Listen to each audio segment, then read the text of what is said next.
Okay, we're on. We're going. I'll take that out of the way. Hayden. Bye, mate. I'm alright. Let me get my water. How are you? I'm good. I'm good. We've got the fire going. Well, these were clean.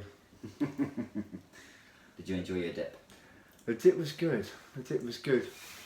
You know, you're right. I never thought I'd be in a bothy, jumping into a stream In naked. the north of Scotland. Super. What were we, about 2 miles from the coast? Well, on the lock it's 2.5k. Yeah. 2.5k from the coast, but yeah, to be actually on the coast itself, yeah, more than that, I would say. Well, it's been another great day. Another great day. Have you enjoyed it? Yeah, you know what? This is the first bothy I've ever been to. I didn't know what a bothy was until you mentioned it the other day, and I had to Google it to find out what it was. And to see this, and you know, we're literally in the middle of nowhere. Yeah. We've got a log fire going. Socks and pants drying up above it. We've got the coffee on the go. We had a stew going. We've had to get water. There's no electricity. It's just candles. And how does that feel? Yeah, it feels good. I'm asking you this because, like, from your perspective, I suppose. Yeah. How's that? Because I do this a lot, you know. Yeah, this is brand new for me. I've never done anything like this. Isn't it amazing? It is incredible. That freedom, the feeling of just being totally isolated and. Yeah. Well, when you come here, and you're getting your own water. You're cooking for yourself. You're cut off from civilization. There's no Wi-Fi. Mm-hmm. Perfect. No Facebook. I can see why you do it and why you found that. You know, let's look at it this way, right? If we'd have had Wi-Fi and a TV here tonight, I don't think we would have had half the conversation that we would have had. No. Because we've been on our own. There's nothing else to distract us apart from ourselves. Mm. That's perfect, mate. Yeah. This is what's done it for me. Yeah, I can see what you said. I remember you said to me a while ago that you and in the first episode we covered the Hebrides, and you said you found your head in the Hebrides. Yeah, I did. And I think it was all that time alone maybe that helped you. Well, it was that isolation. It just distracted my mind from. Well, I look at it now as things that aren't important. You know, the things that I stressed about before. Oh my goodness. Doesn't matter. Oh my goodness, you know. So I could have continued living that life where I would have just sunk further and further into. I was depressed at the time, so I would have sunk further into that hole. But you know, I took myself away from it. Coming into Scotland, it gave me that ability to just concentrate on just everyday things, and that's what's important, you know. And that's worked for me, mate. I think when you're in a bothy like this, all that's important is that you've got logs and water. What? Okay, and that's it. So you've described that there perfectly. Heat and water. And if I could get this across to people, that would be the perfect thing. We've got warmth, our clothes are drying, we've got food, we've got something above our heads. What else do we need right now, Tim? Yeah. We've got company now. I'm usually on my own doing this, but we have company now. And this is luxury for you. Oh, it's complete luxury. Yeah. This is luxury. Yeah, 100% luxury. Yeah. This is like the Ritz hotel to yeah. You know. You don't have to worry about damp sleeping bags, wet tents, wet clothing. Yeah, totally. It's perfect. That's really good. Absolutely perfect. What would you say, out of all the time that you've been doing this, what's been your scariest moments? Good question. So. Thanks. I'm a trapped. No, it's hard to answer. The times that I get scared the most, this is really difficult to explain to people, and I'll tell you why. Because most people that go walking or they go adventuring, they'll do it with somebody else. Yeah. And I cannot tell you how much of a comfort having somebody around you is. For example, if something happened to me now, you'd be here.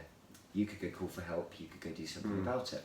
So when you're on your own, you don't have that kind of luxury, if that makes sense. And there's been a couple of occasions where I've been really high up, you know, in the mountains, and I've been caught out. The weather's just changed, and that's where your individual skill kind of comes in. But it is so scary. There is nothing scarier in my mind than two things. That camera turning like it just did, the opposite way. Sorry, Tim. I had to. I'm so sorry. That was so funny. What just happened? I have no idea. Something, it says something, there must have been something that caused its attention when you must have moved a hand and moved the thing. Okay, sorry, hang on, let's just cut that again. Okay, we'll get straight to the chase again. We'll do some of those questions that... Okay. Right, I've been... since we've been doing this filming, since I've been doing... When we launched the first show, we put it on, people are coming up... I'm going to interrupt Tim here. Go on. Do you know what's happening right now? Is we're having some man time. So we are finding everything really funny because it's the simplicity of life, and the camera just turned, and I'm not going to stop laughing about 10 minutes. Well, okay. Okay, let's be perfectly honest. You get asked the same questions all the time. Yes. All the time. And you get really fed up of answering them. So I'm going to ask you all those questions that you get asked all the time. Let's have it. And then let's get it out of the way, and we never have to do it again. I'm going to record this on a dictaphone. Okay. Okay, are you ready? Yeah, go for it. How many pairs of shoes you got through? I don't know. A lot. On a serious note, it depends on the time of year. Yeah. It depends on the quality of the shoe or trainer. So when I first started... I'm already bored by this answer. I know. But can you imagine telling it? So just say a lot. A lot. A lot, okay. We get to a lot of shoes. Over 50, okay? Cool? Over 50. How far do you walk every day? I want to swear. You hate that question. How far do you walk every day, Chris? We really want to know. I don't know. Oh, the camera's going again. Hang on. Right, we're going to get this right. I know. Hang on a second again. The truth is, mate... Hang on a second. I'm going to ask it again, because the camera went. We've got to do it again. So, the second question you hate being asked. How many miles do you walk every day? Okay, so this is the honest answer. Yeah. Please listen. I've given up on that. That was the kind of attitude and the mentality that I wanted to step away from. Yeah. So, I don't walk a certain amount of miles every day. I make sure that I have enough supplies for Jet, enough supplies for me, and I go purely on how I feel, because on the west coast of Scotland, the islands, you can't think like that, because if you say to yourself on an island that you're going to do 10 miles that day, sometimes it takes 2-3 hours just to get around a ravine, a deep ravine. So you cannot think like that. The reason this is working for me is because I don't adopt the attitude of how many miles do I walk a day. Exactly. I get up in the morning, I pack my bag, I have food for Jet, I have food for me, and I listen to my body. So when my body says I'm done, I'll pitch a tent. Okay. And that's it.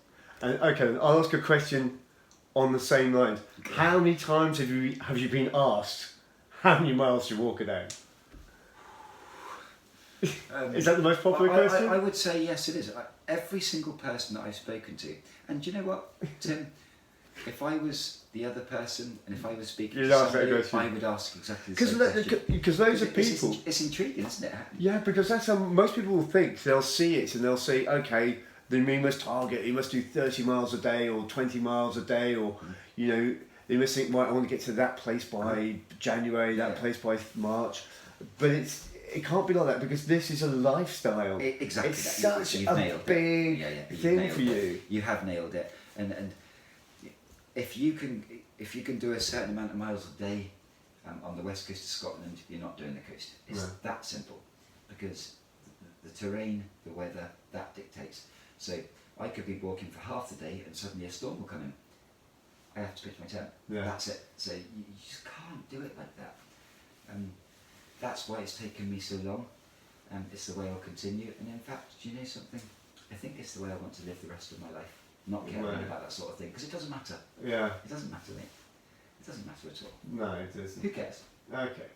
And the last thing people ask always is, what's the most horrendous situation you've gotten yourself into? When I was about 24.